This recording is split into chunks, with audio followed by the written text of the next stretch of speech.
Hello दोस्त, good morning to all of you and welcome back to my channel Accounts Valley. Accounts Valley के इस YouTube channel पे आप सभी का स्वागत है। दोस्त, अपन लोग जर्नल एंट्री सीरीज डिस्कस कर रहे थे और ये उसका वीडियो नंबर 8 है।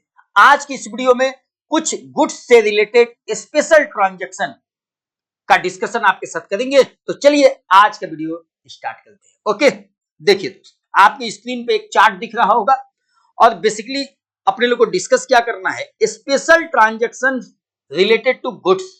इस जर्नल एंट्री सीरीज में गुड्स से रिलेटेड कुछ स्पेशल ट्रांजैक्शन है जिसके बारे में हम आपके साथ डिस्कस करेंगे। देखिए दोस्त, अपन लोग को पता है कि जिस चीज का बिजनेस करते हैं उसे गुड्स कहते हैं। सबसे पहले गुड्स को खरीदते हैं अपन लोग बेचने के लिए, तो गुड्स को क्या करते हैं, परचेज। मेरा सवाल यह है कि जब भी गुड्स को खरीदेंगे तो अपन लोग के पास गुड्स क्या होगा, आएगा, गुड्स आएगा।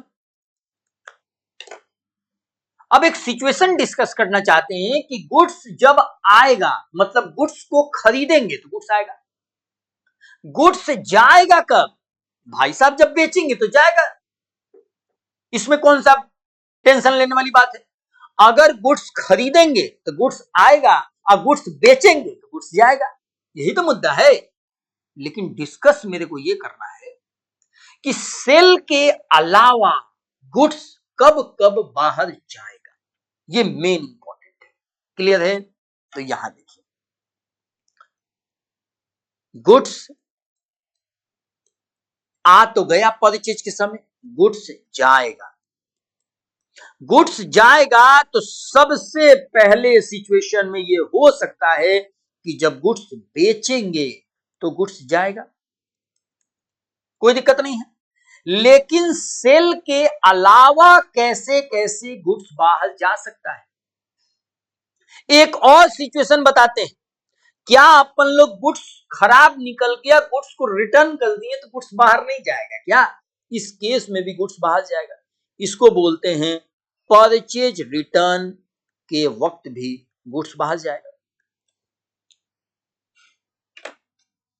गुड्स परचेज करेंगे तो आएगा, गुड्स सेल करेंगे तो जाएगा, और गुड्स को अगर परचेज रिटर्न भी करेंगे, खरीदा हुआ गुड्स वापस करेंगे तब भी गुड्स जाएगा। ये सब तो अपन लोग जानते हैं, इसका जनरल एंट्री भी सीख चुके हैं इस ट्रांजैक्शन का। लेकिन आज बताने वाले हैं हम आपको कि सेल और परचेज रिटर्न के अलावा भी, सेल एंड परचेज रिटर्न के अलावा गुड्स बाहर जा सकता है, बाहर जा सकता है। और यही कौन कौन सा सिचुएशन होगा, इसी के बारे में आज का वीडियो बेस्ड होने वाला है। ठीक है दोस्त, यहां देखिए, अब देखिए आपके स्क्रीन पे मेरे भाई, गुड्स को खरीदे हैं बेचने के लिए और बेचेंगे तो गुड्स बाहर जाएगा, या उसमें से थोड़ा रिटर्न कर देंगे तब भी गुड्स बाहर जाएगा। लेकिन इन दोनों के अलावा, सेल और परचेज रिटर्न के अलावा भी गुड्स बाहर जा सकता है। किस किस केस में, वही डिस्कशन होगा। देखिए, मान लेते हैं मेरा कपड़े का व्यापार है और कपड़ा हम बेचते हैं। एक दिन दुकान में गए और मेरे को दो टी शर्ट बहुत पसंद आ गया, एक ब्लैक कलर का और एक येलो कलर का। मैंने सोचा कि इस टी शर्ट को अपने घर लेके चले जाते हैं, अपने खुद पर्पस के लिए, खुद के लिए। तो अगर उस टी शर्ट को जो दुकान में बेचने के लिए रखे हैं, शोरूम में बेचने के लिए रखे हैं, अगर इसको लेके अपने घर चले गए तो क्या ये दुकान में बिका? क्या सेल तो नहीं हुआ। ये अपने घर लेके चले गए, और अगर अपने घर लेके चले गए मेरे भाई, तो क्या हम घर ले जाने के लिए खरीदे थे? क्या बेचने के लिए खरीदे थे? और इसको हम घर लेके चले गए तो गुड्स गया कि नहीं गया? गया। लेकिन क्या इस गुड्स को सेल कहेंगे? बिल्कुल नहीं कहेंगे। इसी को बोलते हैं गुड्स ओनर लेके चला गया, ओनर लेकर चला गया। सर हिंदी में क्यों लिख रहे हैं? दिमाग को हिट करने के लिए लिख रहे हैं मेरे भाई। अगर गुड्स ओनर लेके चला गया तो गुड्स तो बाहर गया, लेकिन ये एक्चुअल सेल ट्रीट नहीं होगा। ये कोई कस्टमर को थोड़ी ना बेचे हैं, क्योंकि ओनर क्या आपको लगता है कि सेल प्राइस वाला पैसा देगा? तो इस अगर गुड्स को ओनर अपने पर्सनल यूज के लिए घर लेके चला गया तो इस केस में भी गुड्स बाहर गया लेकिन बिका तो नहीं। दूसरा, भाई साहब शोरूम में आग लग गया, आग लग गया भाई साहब, चोरी हो गया। अगर शोरूम में आग लग जाए, चोरी हो जाए, तो क्या इसको गुड्स बेचना कहेंगे क्या? तो गुड्स में आग लग गया, लॉस हो गया बाय फायर या थेफ्ट, चोरी हो गया मेरे भाई। अब एक बात बताइए, गुड्स में अगर आग लग गया तो गुड्स तो जल गया, गुड्स चला गया, खत्म हो गया गुड्स, लेकिन क्या इसको बेचना कहेंगे? ये तो आग लग गया। गुड्स चोर लेके चला गया, चोरी हो गया, तो गुड्स तो शोरूम से गया, लेकिन क्या ये सेल कहेंगे क्या? सेल तो नहीं कहेंगे। गुड्स बाहर जा रहा है बिना सेल का और बिना परचेज रिटर्न का। समझ में आया? कुछ और केस बताते हैं। हम गुड्स को फ्री सैंपल में बांटते हैं, फ्री सैंपल में। तो बताइए, अगर गुड्स को फ्री सैंपल में एडवर्टीजमेंट पर्पस के लिए मैंने बांट दिया तो गुड्स तो गया, लेकिन क्या इसको सेल कहेंगे क्या? बिल्कुल नहीं कहेंगे। चौथा केस, अगर हम इसको चैरिटी में दे दिए, चैरिटी में, डोनेशन में, तो गुड्स तो गया, लेकिन क्या इसको सेल कहेंगे क्या? सेल तो नहीं कहेंगे। तो देखिए समरी बना देते हैं, बहुत ही आसान है। गुड्स अगर परचेज करेंगे तो गुड्स आएगा, गुड्स कब कब जाएगा? तो सेल करेंगे तो गुड्स जाएगा, परचेज रिटर्न करेंगे तो गुड्स जाएगा। ये दोनों चीज अपन लोग देख चुके हैं कैसे ट्रांजैक्शन को रिकॉर्ड करते हैं। लेकिन सेल एंड परचेज रिटर्न के अलावा भी गुड्स बाहर जा सकता है। गुड्स अगर ओनर अपने पर्सनल यूज के लिए घर लेके चला गया तब भी गुड्स गया, गुड्स में आग लग गया, गुड्स चोरी हो गया, तब भी गुड्स गया। गुड्स को फ्री सैंपल एडवर्टीजमेंट पर्पस के लिए मैंने बांट दिया, तब भी गुड्स गया। गुड्स को चैरिटी में, डोनेशन में, दान में दे दिए, तब भी गुड्स बाहर गया। तो इन चारों केसेस में भी गुड्स बाहर जा रहा है, लेकिन क्या इसको सेल कहेंगे क्या? ना इसको सेल कहेंगे, ना परचेज रिटर्न कहेंगे। सेल एंड परचेज रिटर्न के अलावा भी गुड्स इन सारे केसेस में बाहर जा सकता है। इसके अलावा भी बहुत सारा कारण हो सकता है, हम आपको बस 4 कारण बताए हैं। इसके अलावा और भी कारण हो सकता है जिसमें गुड्स बाहर जा रहा है और सेल और परचेज रिटर्न नहीं कहलाएगा, सेल नहीं कहलाएगा, लेकिन गुड्स बाहर जाएगा। ठीक है, तो चलिए इस ट्रांजैक्शन को कैसे अपन लोग रिकॉर्ड करते हैं, इसी ट्रांजैक्शन के बारे में आज देखना है। तो चलिए आज का वीडियो शुरू करते हैं, बहुत ही इंपॉर्टेंट। जरा इस चार्ट को भी आप देख लीजिए। गुड्स आएगा, कब आएगा? परचेज के समय आएगा। गुड्स जाएगा, कब जाएगा? पहला सेल के समय जाएगा। परचेज रिटर्न के समय भी गुड्स बाहर जाता है, दूसरा परचेज रिटर्न के समय। और यहां देखिए क्या लिखा हुआ है, यहां देखिए सेल एंड परचेज रिटर्न के अलावा भी गुड्स बाहर जा सकता है। तो इसी सारे सिचुएशन में हम आपको लिखवाएं कि गुड्स ओनर लेके चला गया, गुड्स में आग लग गया, चोरी हो गया, गुड्स को फ्री सैंपल में बांट दिए, गुड्स को दान में दे दिए, तो इन सारे सिचुएशन में भी गुड्स बाहर जा सकता है। क्लियर है? तो चलिए अब इस ट्रांजैक्शन को रिकॉर्ड करते हैं। जरा देखिएगा हम आपको यहाँ क्या डायग्राम में लिख रहे हैं, इसका जनरल एंट्री पहले बताएंगे और इसके बाद ट्रांजैक्शन को रिकॉर्ड करना सिखाएंगे। बहुत ही आसान है, देखिएगा ध्यान से मेरे भाई। यहाँ देखिए, सेल एंड परचेज रिटर्न के अलावा भी गुड्स बाहर जा सकता है। सेल होगा तो वर्ड यूज करते हैं सेल, टर्म यूज करते हैं सेल, और परचेज रिटर्न होगा तो टर्म यूज करते हैं परचेज रिटर्न।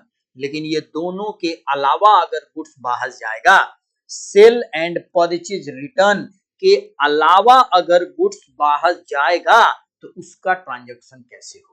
देखिए, सबसे पहले goods withdrawn by proprietor, goods distributed as free sample, goods given away as charity, and goods lost by fire and theft. यही चारों केस हम आपके साथ डिस्कस करेंगे। ध्यान से देखते जाइए। देखिए,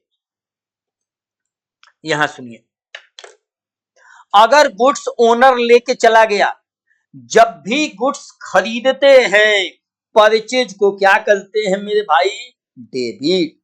जब भी गुड्स अपन लोग खरीदते हैं परचेज क्या होता है, डेबिट। एक सेकेंड,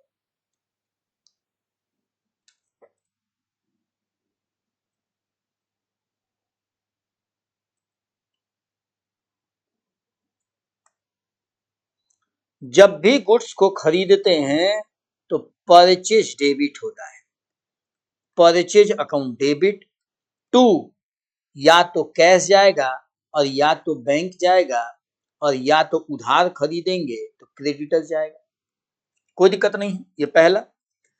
जब भी गुड्स बेचेंगे तो या तो डेटर आएगा या तो कैश आएगा और या तो बैंक आएगा।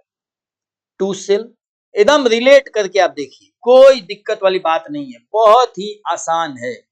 और जब भी गुड्स को अपन लोग रिटर्न करेंगे दोस्त, जब भी गुड्स को अपन लोग अगर रिटर्न करेंगे तो एंट्री क्या होता है,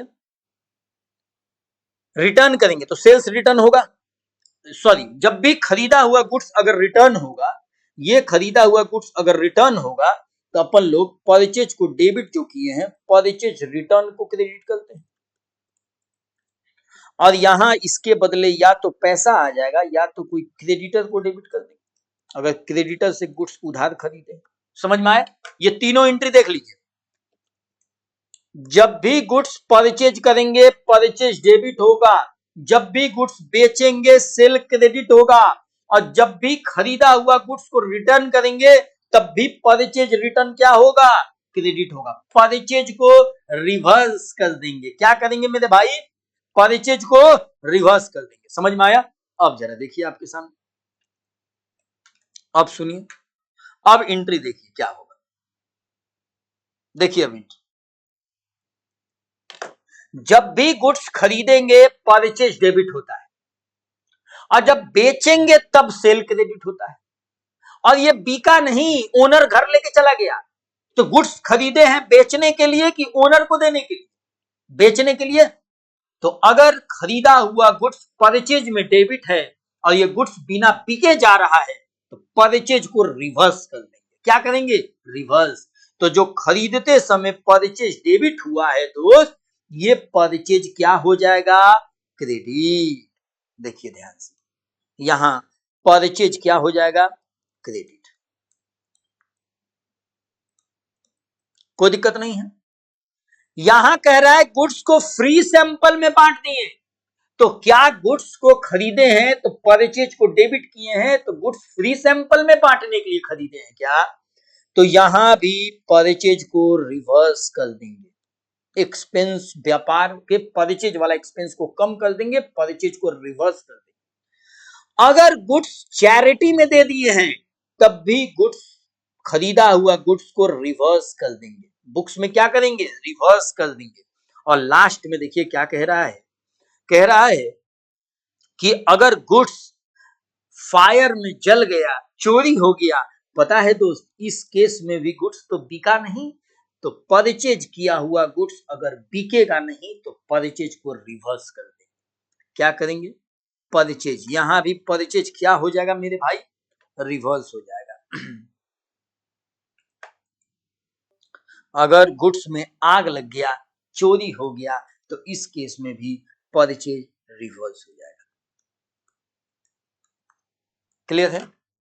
तो अगर गुड्स खरीदे हैं तो परचेज को डेबिट किए हैं, और अगर ये बिना बिके बाहर जाएगा तो परचेज को रिवर्स कर देंगे, जो परचेज डेबिट किए हैं उसको रिवर्स करके क्रेडिट कर देंगे। समझ में आया? अब देखिए, जो भी अगर गुड्स प्रोपराइटर लेके जाएगा तो अपन लोग को पता है कि इसको क्या कहते हैं मेरे भाई, ड्रॉइंग। क्या कहते हैं, ड्रॉइंग। अगर गुड्स फ्री सैंपल में बांट दिए तो इसको कहते हैं एडवर्टीजमेंट, ये एडवर्टीजमेंट का खर्चा होगा। अगर गुड्स चैरिटी में दे दिए हैं तो इसको कहेंगे चैरिटी, या क्या कहेंगे, डोनेशन, डोनेशन। डन। और अगर गुड्स में आग लग गया, चोरी हो गया, तो इसको पता है क्या कहेंगे मेरे भाई? ये एक लॉस बनाएंगे, लॉस बाय फायर या थेफ्ट। अब इसमें इंश्योरेंस क्लेम भी आता है, उस सवाल के जरिए हम आपको कराएंगे, लेकिन अभी बस ये समझिए कि goods sale and purchase return के अलावा अगर बाहर जाएगा तो गुड्स खरीदा हुआ जो गुड्स है, जो परचेज अकाउंट को मैंने डेबिट किया है, उसको रिवर्स कर दें। बात समझ में आए? तो जो परचेज डेबिट हुआ है खरीदते समय, उसको रिवर्स करके क्रेडिट कर दें। क्लियर है? और ये जितना सारा एंट्री होगा एट परचेज प्राइस होगा, एट परचेज कॉस्ट होगा। ऑब्वियस सी बात है कि अगर 1000 का कोई टी शर्ट खरीद के लाए हैं और इसको 1500 रुपए में दुकान में बेच रहे हैं, तो अगर हम 2 टी शर्ट अपने घर पे लेके चले गए तो क्या मानेंगे कि 1500 रुपया का लेके गए कि परचेज कॉस्ट पे ही लेके जाएंगे? बात समझ में आया?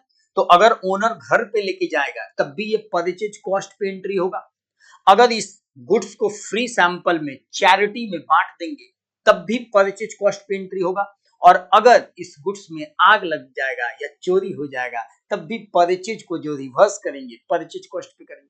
समझ में आ रहा है? तो इन चारों केसेस में परचेज को रिवर्स करके क्रेडिट कर देंगे और डेबिट या तो ड्रॉइंग होगा, फ्री सैंपल में बांटे तो एडवर्टीजमेंट होगा, चैरिटी में बांटे तो डोनेशन या चैरिटी होगा, एंड आग लग गया, चोरी हो गया तो लॉस बाय फायर और लॉस बाय थेफ्ट को डेबिट कर देंगे। समझ में आया? तो चलिए इसी के बेसिस पे एक सवाल लेते हैं। सवाल नंबर 18 बहुत ही अद्भुत सवाल है, तो इसी सवाल को हम लोग देखते हैं। ठीक है दोस्त? तो अब हम लोग देखेंगे सवाल नंबर 18। ओके, चलिए दोस्त अब क्वेश्चन नंबर 18 पे चलते हैं। तो क्वेश्चन नंबर 18 पढ़ते हैं और इस ट्रांजैक्शन को रिकॉर्ड करते हैं। आइए। Proprietor withdrew for personal use cash 40,000 and goods 20,000।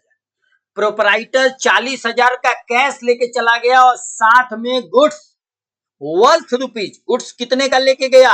20,000 का गुड्स लेके गया। तो भाई साहब ये ड्राइंग कहलाएगा? जरा देखिए इस सवाल को कैसे करेंगे। पहला सवाल देखिए दोस्त, ये देखिए पहला, ड्राइंग डेबिट होगा कि नहीं होगा मेरे भाई? ड्राइंग डेबिट होगा। और 40,000 कैश और 20,000 गुड्स, तो ड्राइंग कितना डेबिट होगा? 60,000। कैपिटल घट गया तो डेबिट हो जाएगा। साथ में कैश एक एसेट होता है और एसेट घट गया क्योंकि कैश ओनर लेके चला गया, कितने का? 40,000 का। और साथ में हम आपको अभी बताए हैं कि जब भी गुड्स ओनर लेके जाएगा तो जो अपन लोग परचेज को डेबिट किए थे, ये बिना बिके अगर चला गया तो परचेज को रिवर्स कर देंगे, जो डेबिट किए उसको क्रेडिट कर देंगे। तो 2 क्या हो जाएगा दोस्त? Purchase account. कोई दिक्कत है तो बताइए इसमें।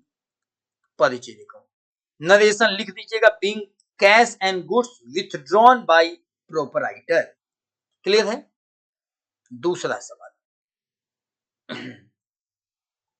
दूसरा सवाल देखिए, कह रहा है कि गुड्स 50,000 का distributed as free sample, free sample में 50,000 का गुड्स बांट दिए। तो भाई साहब यहां भी फ्री सैंपल या एडवर्टीजमेंट होगा कि नहीं होगा? या एडवर्टीजमेंट, एडवर्टीजमेंट ये एक एक्सपेंस है दोस्त, और परचेज रिवर्स कर देंगे। परचेज वाला एक्सपेंस को कम करके एक नया एक्सपेंस का नाम देंगे एडवर्टीजमेंट अकाउंट डेबिट। कितने रुपए का दोस्त? 50,000 का। कितने का? अच्छा, 2 नंबर कुछ और था। ओहो हो, 2 नंबर फ्री सैंपल में नहीं था मेरे भाई, 2 नंबर चैरिटी में था। एनीवे ये 3 नंबर बना देते, लेकिन एनीवे चलो कोई बात नहीं, इसको कर लेते हैं 2 नंबर को पहले। देखिए 2 नंबर सवाल कैसे होगा, यहां देखिए कह रहा है कि गुड्स 1 लाख का गिवन अवे एज चैरिटी, जिसका सेल प्राइस कितना था? 1,20,000। मेरे भाई अभी मैंने आपको बताया है कि सेल प्राइस से कोई लेना देना नहीं है। अगर गुड्स ओनर लेके जाएगा, चैरिटी में देंगे, फ्री सैंपल में देंगे, आग लगेगा, चोरी होगा, इन चारों केसेस में परचेज को जो रिवर्स करेंगे ये कॉस्ट प्राइस पे करेंगे, परचेज प्राइस पे करेंगे। यहां सेल प्राइस से कोई लेना देना नहीं है। तो आइए चैरिटी में 1 लाख का गुड्स बांट दिए, तो जरा देखिए 1 लाख का एंट्री क्या होगा। देखिएगा दोस्त 1 लाख का एंट्री क्या होगा, यहां देखिए अगर 1 लाख का गुड्स बांट दिए तो यहां होगा charity account debit to purchase account, कितना से 1 लाख से, परचेज प्राइस पे होगा, इसमें कोई दिक्कत नहीं है, 1 लाख से। ठीक है, नरेशन लिख लीजिएगा। आइए 3 नंबर कह रहा है कि 50,000 का गुड्स फ्री सैंपल में बांट दिए। तो अभी मैंने बताया या तो एडवर्टीजमेंट या तो free sample, advertisement account debit to purchase account, सारे केस में परचेज को रिवर्स कर देंगे 50,000, कोई दिक्कत नहीं है दोस्त, बहुत ही आसान है। इसका भी narration being goods distributed as free sample, ठीक है, नरेशन लिख दीजिएगा। आइए जरा 4 नंबर देखते हैं, सुनिएगा। 4 नंबर कह रहा है कि गुड्स 1 लाख का एंड कैश 40,000 का वर स्टोलन बाय एम्प्लॉय। अरे भाई साहब, 1 लाख का गुड्स एंड 40,000 का नगद चोरी हो गया, किसके द्वारा, एम्प्लॉय के द्वारा, ब्लंडर हो गया है, तो कोई बात नहीं, लॉस बाय थेफ्ट को डेबिट करेंगे, और 1 लाख का गुड्स गया है तो 1 लाख से परचेज को रिवर्स करेंगे, और 40,000 का कैश चोरी हुआ है तो कैश को 40,000 से रिवर्स करेंगे। समझ में आया, क्रेडिट करेंगे। आइए देखिए इस सवाल को 4 नंबर सवाल है दोस्त, जरा देखिएगा 4 नंबर सवाल को कैसे देखेंगे हम लोग।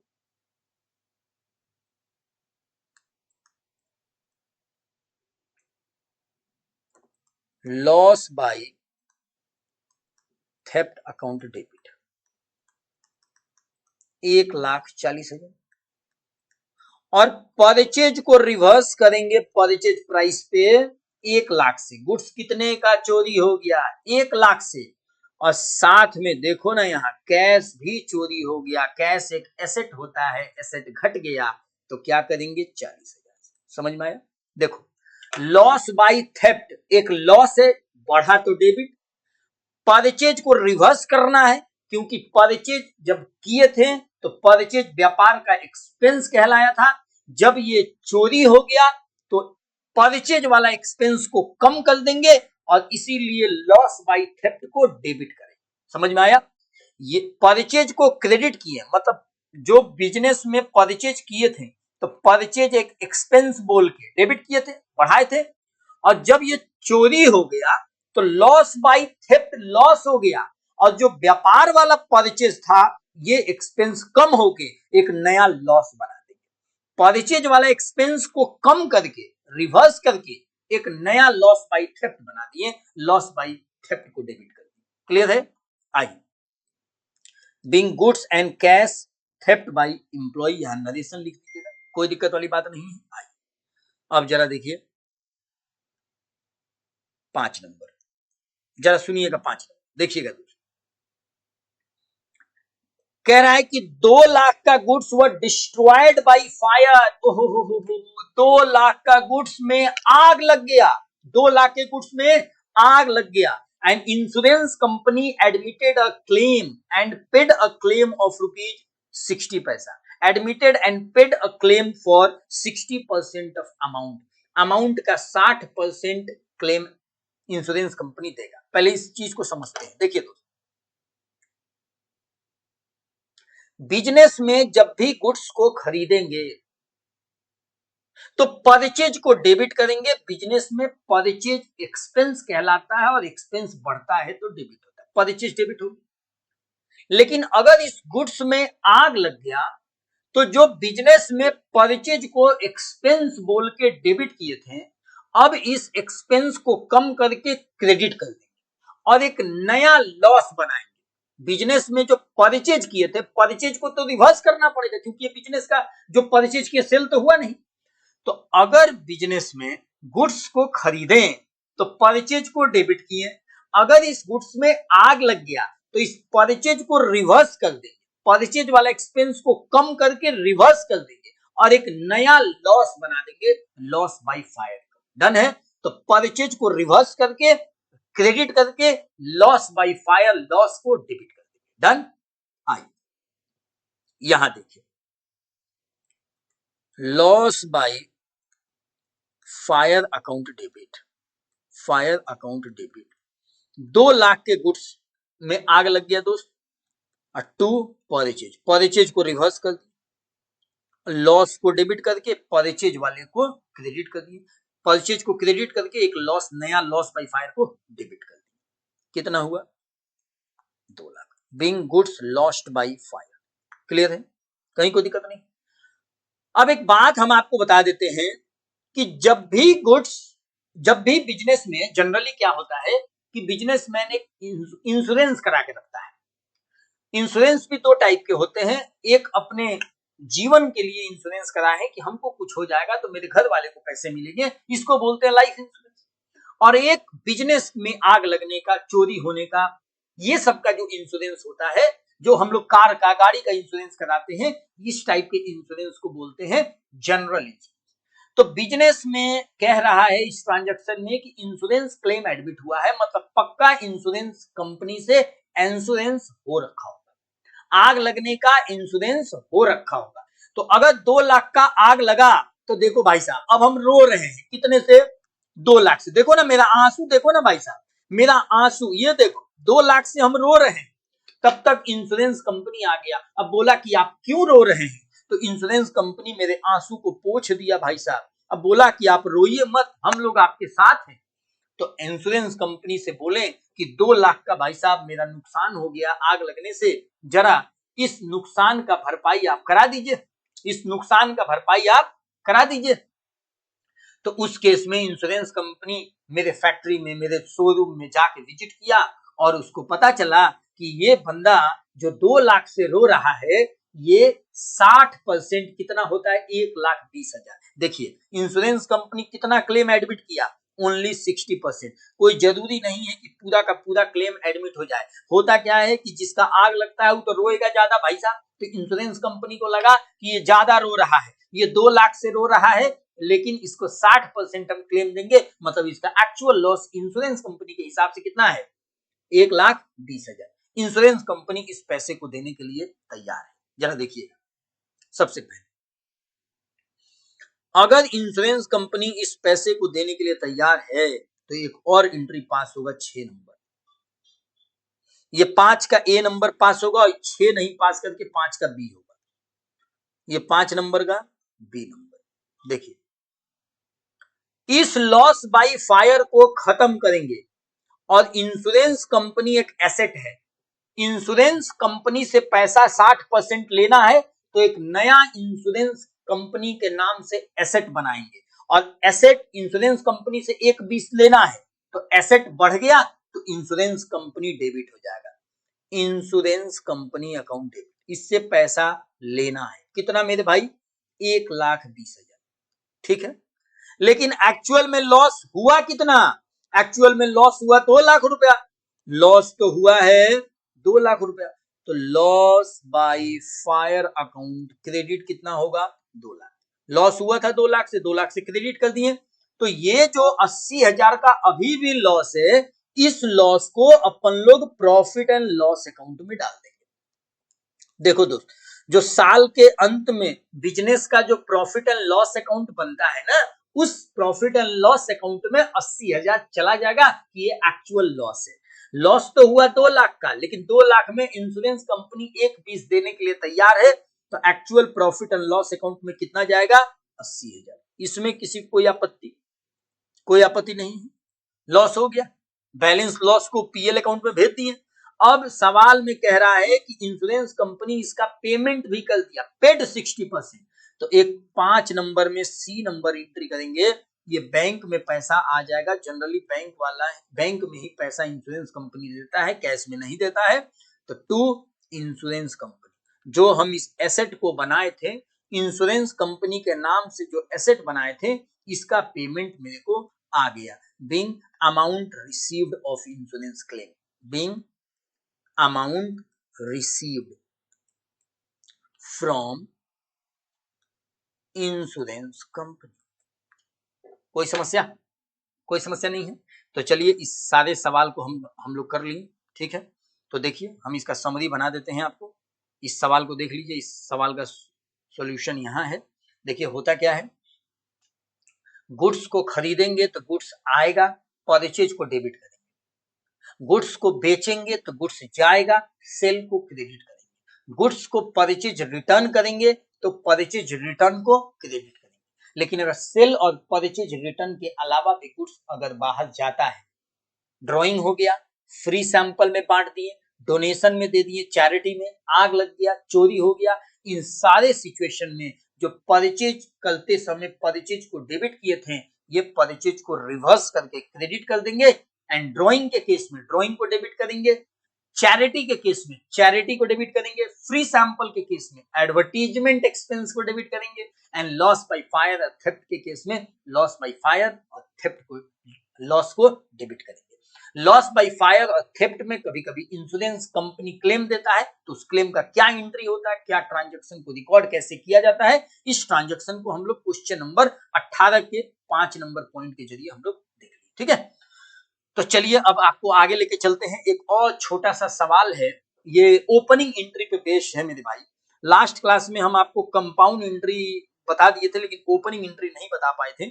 जरा इस सवाल को ज्यादा समझ में आएगा जब आप अकाउंटिंग इक्वेशन या फाइनल अकाउंट पढ़िएगा तब, लेकिन अभी थोड़ा बहुत आपको हिंट दे देते हैं हम। जरा देखिएगा जनरली होता क्या है, हिंट सुनिए थोड़ा बहुत।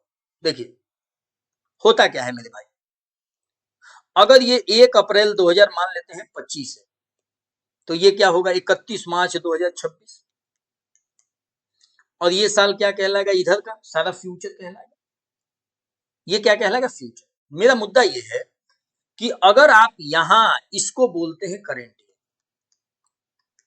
करेंट ईयर, यहां आप एक्सपेंस कीजिएगा, यहां आप इनकम कमाइएगा, रेवेन्यू कमाइएगा, यहां आप एसेट खरीदिएगा, यहां आप कैपिटल लेके आइएगा, यहां आपके माथे पे लाइबिलिटी होगा। ये सारा सिचुएशन बताइए इस पूरे साल में होगा कि नहीं होगा।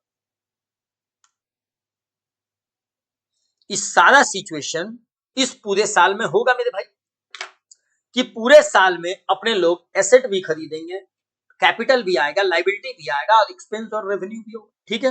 होता क्या है, यहां बिजनेस का हिसाब किताब निकालते हैं, बिजनेस का हिसाब किताब करेंगे, और ये हिसाब किताब प्रॉपर रिकॉर्ड मेंटेन करेंगे, प्रॉपर। इसके लिए आप अकाउंटिंग का डिफिनीशन में हम आपको बताए थे कि फाइनल अकाउंट बनाते हैं। क्या बनाते हैं मेरे भाई, फाइनल अकाउंट, ठीक है।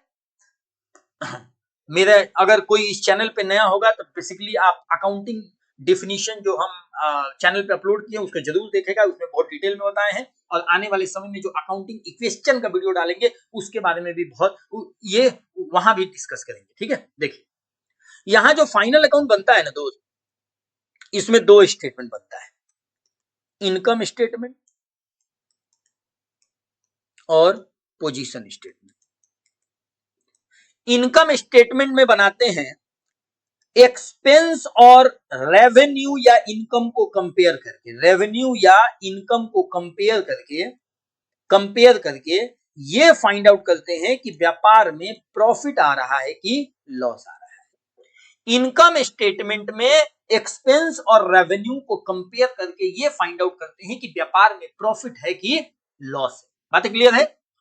और पोजीशन स्टेटमेंट में बैलेंस शीट बनाते हैं, इसमें हम लोग ये फाइंड आउट करते हैं कि एसेट कितना है बराबर कैपिटल कितना है और लाइबिलिटी कितना है। ये आगे का चीज है, या अकाउंटिंग इक्वेशन जब चैप्टर पढ़ाएंगे वहां भी इसका जिक्र करेंगे, और अभी थोड़ा बहुत जिक्र कर देते हैं क्योंकि हमको ओपनिंग एंट्री बताना है। और जब हम आने वाले समय में अकाउंटिंग इक्वेशन का वीडियो डालेंगे तो वहां एक बार डिटेल में बताएंगे, और साथ में इसको अकाउंटिंग डिफिनीशन जब पढ़ा रहे थे तो वहां भी डिटेल में बताए थे, आप वहां जाके जरूर देखिएगा, ठीक है दोस्त। यहां देखिए एसेट बराबर कैपिटल प्लस लायबिलिटी। मेरा सवाल यह है कि साल के अंत में जो भी हम इनकम स्टेटमेंट और पोजीशन स्टेटमेंट बनाए हैं, तो इनकम स्टेटमेंट में खर्चे और इनकम को कंपेयर करके क्या फाइंड आउट किए हैं, प्रॉफिट और लॉस। और पोजीशन स्टेटमेंट में हम बिजनेस में देखते हैं कि मेरा एसेट कितना है और ये कैपिटल और लायबिलिटी के कितने बराबर है। अब एक बात बताओ, मतलब पूरे साल में जो मैंने एक्सपेंस और इनकम कमाया, ये अल्टीमेटली कहां जाके सेट हो गया? ये अल्टीमेटली कहां जाके सेट हो गया मेरे भाई? ये अल्टीमेटली या तो प्रॉफिट बन गया और या तो लॉस बन गया। जो भी साल में इनकम और एक्सपेंस हुआ, या तो प्रॉफिट बन गया और या तो लॉस बन गया।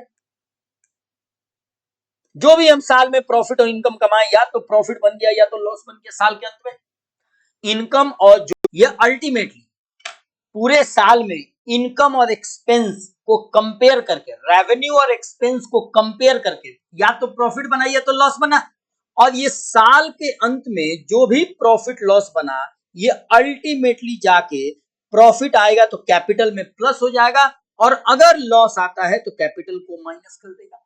क्लियर है? तो पूरे साल में जो भी प्रॉफिट लॉस आया है, खर्चे और इनकम को कंपेयर करके, या तो ये कैपिटल को बढ़ाएगा या तो कैपिटल को घटाएगा। क्लियर है?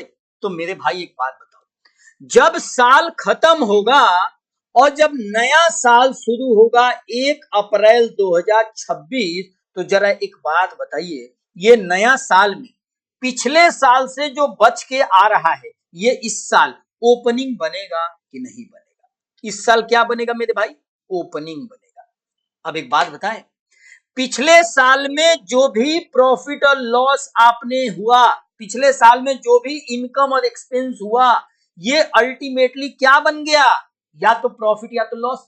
तो पिछले साल का इनकम और एक्सपेंस तो आने वाले साल में आएगा नहीं, क्योंकि ये तो या तो प्रॉफिट हो गया या तो लॉस बन गया। अब प्रॉफिट लॉस कैपिटल में जाके घुस गया, तो भाई साहब पिछले साल का खर्चा और इनकम तो इस बार आएगा नहीं, क्योंकि या तो प्रॉफिट बन गया तो लॉस बन गया।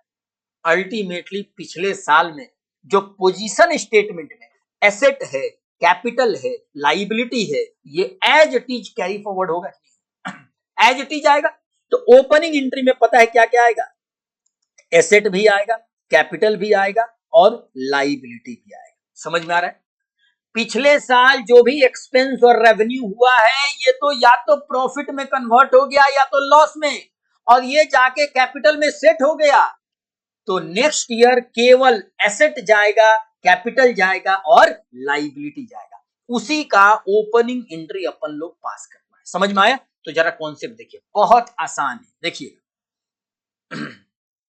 देखिए ये कॉन्सेप्ट, ये सवाल देखिए, सवाल के जरिए हम लोग देखेंगे। यहां देखिए, the following balances appeared in the books of Jethalal enterprises on 1 अप्रैल 2025। देखिए, दैट इज, अगर ये 1 अप्रैल 2024 है और ये 31 मार्च 2025 है, तो यहां 1 अप्रैल 2025 को यहां पे मेरे भाई, यहां ओपनिंग एंट्री करना है। क्या करना है? Opening entry. ओपनिंग एंट्री केवल एसेट, कैपिटल, लाइबिलिटी का होगा। क्यों होगा? क्योंकि खर्चा और इनकम पिछले साल का तो प्रॉफिट लॉस में घुस गया होगा, अब प्रॉफिट लॉस कैपिटल में घुस गया होगा। समझ में आया? तो देखिए, एसेट क्या है और लाइबिलिटी क्या है ये बता रहा है। जरा एक एक करके एंट्री कर लेते हैं। पहला सवाल, इसमें एंट्री क्या होगा ये देखिए। कैश एसेट है, और एसेट जब भी पढ़ता है क्या करते हैं मेरे भाई? एसेट जब भी आएगा एसेट डेबिट होता है, और कैपिटल और लाइबिलिटी क्रेडिट होता है। ये तो पता है। कैश डेबिट हो जाएगा, कैश के साथ साथ बैंक अकाउंट डेबिट हो जाएगा। स्टॉक भी एसेट है, जितना सारा एसेट है ये सारा एसेट डेबिट हो जाएगा, और साथ में एक डेटर है, डेटर भी क्या हो जाएगा मेरे भाई? डेबिट हो जाएगा। और एक प्लांट एंड मशीनरी है, ये भी क्या हो जाएगा? डेबिट हो जाएगा। सर जरा अमाउंट लिख दीजिए ना। ये देखो ना, अमाउंट लिखने में कौन सी बड़ी बात है? ये 16,000 है, ये 40,000 है, ये 1,08,000 है, और ये 94,000 है, और ये कितना है मेरे दोस्त? Plant and machinery 1,20,000। Asset debit हो गया। अब जितना सारा लाइबिलिटी है उसको क्रेडिट करेंगे। जरा देखिए तो लाइबिलिटी में क्या क्या है? लाइबिलिटी में है सन्ड्री क्रेडिटर्स, सन्ड्री क्रेडिटर्स, ये एक लाइबिलिटी होता है मेरे भाई, इसको क्रेडिट कर देंगे। और कैपिटल क्या होगा? क्रेडिट हो जाएगा। ध्यान से समझिएगा, कैपिटल कितना हो जाएगा 4। अब एक बात समझिए आप, अकाउंटिंग इक्वेशन एक इक्वेशन है जो साल के अंत में जो पोजीशन स्टेटमेंट अपन लोग बनाते हैं ना मेरे भाई, तो यहां हमेशा एसेट बराबर कैपिटल प्लस लाइबिलिटी होता है। बात क्लियर है? एसेट बराबर कैपिटल प्लस लाइबिलिटी। तो जितना एसेट डेबिट हुआ है, जितना एसेट यहां डेबिट हुआ है दोस्त, उतना ही कैपिटल और लाइबिलिटी होना चाहिए। अगर ये कम और ज्यादा होता है तो जरूर कुछ ना कुछ बैलेंसिंग फिगर आएगा। बात समझ में आए? बैलेंसिंग फिगर या तो डेबिट साइड में आएगा या तो कैपिटल एंड लाइबिलिटी साइड में आएगा। अगर बैलेंसिंग फिगर डेबिट साइड में, एसेट साइड में आता है, तो इसको गुडविल एक एसेट मान लेंगे, इनटैंजिबल एसेट। क्लियर है? और अगर बैलेंसिंग फिगर लाइबिलिटी साइड में आता है तो पक्का ये कैपिटल नहीं दे रखा है, इसको कैपिटल बैलेंस मान लेंगे। ठीक है? यहां तो कैपिटल दे रखा है, जरा डेबिट वाला पहले जोड़ लेते हैं। देखिए तो दोस्त, जरा जोड़ के देख लेते हैं, बहुत आसान है। 16,000, 40,000 और प्लस 1,08,000 प्लस 94,000 प्लस 1,20,000, सारा काम मेरे को ही करना पड़ रहा है। 3,78,000 रुपया ये हो रहा है मेरे भाई। डेबिट वाला कितना हो रहा है? 3,78,000। अब क्रेडिट वाला कितना है? 4,40,000। मतलब पक्का बैलेंसिंग फिगर किस साइड में आ गया? डेबिट साइड में। तो ये पता है क्या कहलाएगा? गुडविल। क्या कहलाएगा? 62,000। ये कहेंगे बैलेंसिंग फिगर। समझ में आ रहा है? कोई दिक्कत नहीं है। जरा इसका थियरी देख लीजिए। और आपको एक बात बता दें कि साल जब खत्म होगा तो केवल asset capital liability carry forward होगा, तो ओपनिंग एंट्री केवल एसेट कैपिटल लाइबिलिटी का होता है। ठीक है? आइए, क्योंकि खर्चा और इनकम तो प्रॉफिट लॉस बन जाता है, प्रॉफिट लॉस कैपिटल में चला जाता है। देखिए यहां जरा थियरी पढ़ लीजिए। ये देखिए, at the beginning of each year every firm starts a new book. सारा कोई नया बुक बनाएगा। आगे देखिए, since the closing balance of last year have to be carried forward to the next year, the first entry in each year general will be recorded the previous year का closing balance of all the asset, all the liability including capital, liability plus capital including capital, as it is a first entry। ये पहला entry कहलाएगा, hence it is called opening entry। क्या कहलाएगा? opening entry। आइए देखिए, all the assets are debited, all the liabilities are credited and capital are credited। मतलब entry हो जाएगा asset debit to liability and to capital. सारा asset capital liability next year carry forward हो जाता है। तो नेक्स्ट ईयर जो पहला एंट्री करती है इसी को ओपनिंग एंट्री बोलते हैं, जो पिछले साल का एसेट कैपिटल लाइबिलिटी को लेके आते हैं। ठीक है? देखिए नोट में देखिए क्या कह रहा है। If the capital balance is not given, then balancing figure in the liability side क्या हो जाएगा मेरे भाई? will be capital। और यहां कह रहा है and if the balancing figure comes in the debit side, जो अभी सवाल में आया है, will be treated as goodwill। Clear है? समझ में आया? चलिए एक 20 नंबर सवाल देख लेते हैं। 20 नंबर सवाल क्या कह रहा है? The following balances appeared in the books of Jethalal Enterprises on 1 अप्रैल 2025। यहां भी कुछ कैश, कैपिटल और बैलेंस है, जरा देख लेते हैं एंट्री क्या होगा। ओपनिंग एंट्री ये कब कर रहे हैं? 1 अप्रैल 25 में। पिछले साल का क्लोजिंग, इस साल का ओपनिंग मान रहे हैं। देखिए एसेट में क्या क्या है? कैश डेबिट, बैंक डेबिट, तुरंत हो जाएगा भाई, cash debit, bank debit, stock debit है, फर्नीचर है, डेटर है, इतना सारा एसेट है। डेटर में देखो ना, इडली है, डोसा है, सांबर है, तो तीनों का कंबाइंड डेटर कितना है? 48,000, 12,000, 16,000 और 20,000। तो डेटर हम लोग कंबाइंड लिख देंगे 48,000। ठीक है? कैश कितना था? 30,000। बैंक कितना है? 10,000। स्टॉक कितना है? 80,000, 40, 1,20,000 हो गया। और ये केवल 7200 है। तो जरा देख ले मेरे भाई कितना है एसेट। डेबिट में कितना है? 40 और 80, 40 और 80, 1,20, तो 1,20,000 प्लस 7200 एंड प्लस 48,000, ये 1,75,200 डेबिट में कितना है 1,75,200। आगे देखते हैं 2, यहां देखो ना लाइबिलिटी साइड में सबसे पहले लिखा है बैंक का लोन, तो ये लाइबिलिटी है, बैंक का लोन क्रेडिट हो जाएगा दोस्त कितना से 20,000 से, और यहाँ क्रेडिटर क्रेडिट हो जाएगा कितना से 25,000 से। क्रेडिटर में लोटो एंड टोटो है 10-15, हम लोग एक साथ कर दिए। अब देखो, और क्रेडिट का टोटल कितना है केवल 45,000, मतलब डेबिट में ज्यादा है और क्रेडिट में कम है। और क्रेडिट में देखो ना कैपिटल का बैलेंस नहीं दिया है, तो ये बैलेंसिंग फिगर क्या कहलाएगा कैपिटल, और ये कहलाएगा बैलेंसिंग फिगर। ठीक है, कितना 1,75,200 माइनस 45,000 माइनस 45,000, ये आ जाएगा 1,30,200। क्लियर? कहीं कैलकुलेशन एरर होगा तो आप जरूर इसको देख लीजिएगा, अमाउंट में अगर गलत होगा तो कैलकुलेशन, अदरवाइज ओपनिंग एंट्री समझ में आ गया। क्लियर है? तो हम इसको समरी बना देते हैं 1 मिनट में, बिल्कुल ध्यान से सुनिए। देखिए साल जैसे खत्म होता है तो उस समय बिजनेस का हिसाब किताब फाइनल अकाउंट बनाते हैं। अब पूरे साल में जितना एक्सपेंस और रेवेन्यू हुआ है इन सारे चीजों को इनकम स्टेटमेंट में रिकॉर्ड करते हैं और ये प्रॉफिट और लॉस बन जाता है। ठीक है, जब भी साल खत्म होता है तो बिजनेस का प्रॉपर हिसाब किताब निकालते हैं, फाइनल अकाउंट बनाते हैं।